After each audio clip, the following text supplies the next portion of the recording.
Okay, so wrapping up here with our last chapter, looking at some other considerations for the boards to consider.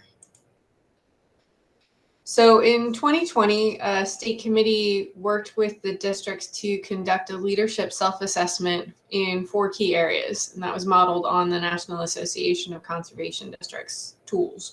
So it evaluated or asked the districts to evaluate themselves in these 4 areas of organization and governance, work planning, program delivery, and community engagement. And so going through the self-assessment, there is a maximum potential score of 104. 22 districts participated, and the average score among the districts was a 71. So the self-assessment indicated that the strengths among the districts in general was community engagement in that area, but there needed to be some additional resources and focus on work planning and governance.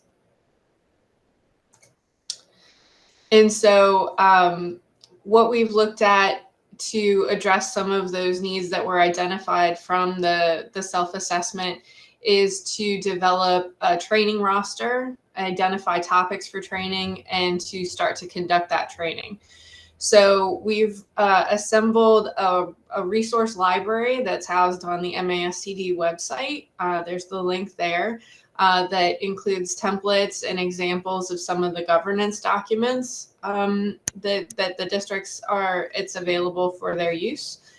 We've also, Alicia and I have started to coordinate quarterly calls with district managers. We call them roundtable discussions to address some of the topics that were identified. And those have been particularly helpful in sharing ideas and successful strategies and offering an opportunity for maybe newer district managers to ask questions from experienced district managers and share information on how districts can apply some of the governance principles and work planning and things like that successfully in their own districts.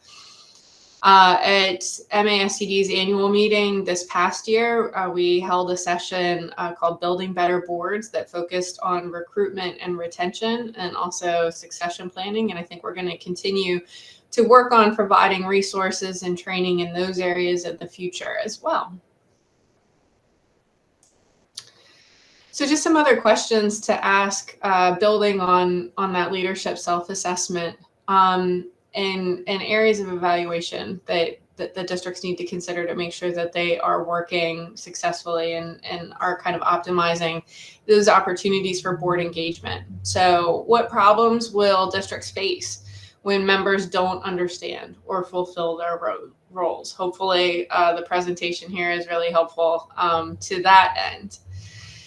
Are members engaged in district activities? We talked earlier about the importance and how it's critical to district function for board supervisors to be engaged in district activities. Do members express confusion about certain roles and responsibilities? Do you have a process for evaluating board effectiveness? So the leadership self-assessment was one tool for that is a good idea to revisit periodically. But there may be others that the boards can use to that end. So what are the opportunities or strategies for increasing understanding and acceptance of roles and responsibilities? Are there different strategies for new supervisors versus experienced or long service supervisors? And are associate supervisors included in these strategies? So just a few more questions for boards to consider in terms of opportunities to be more effective. Okay, and with that, here's the contact information for Alicia and myself. If you have any follow-up questions or ideas for additional training topics that we can address. Alicia, do you have anything else to add to help close this up today? No, thank you, Jen, for helping co-host this. We hope it was helpful information and the start of some other conversations on any of these modules that we can go a little further with future trainings or answer future questions as folks really assume a full board supervisor role and really engaging. So thank you. Thank you.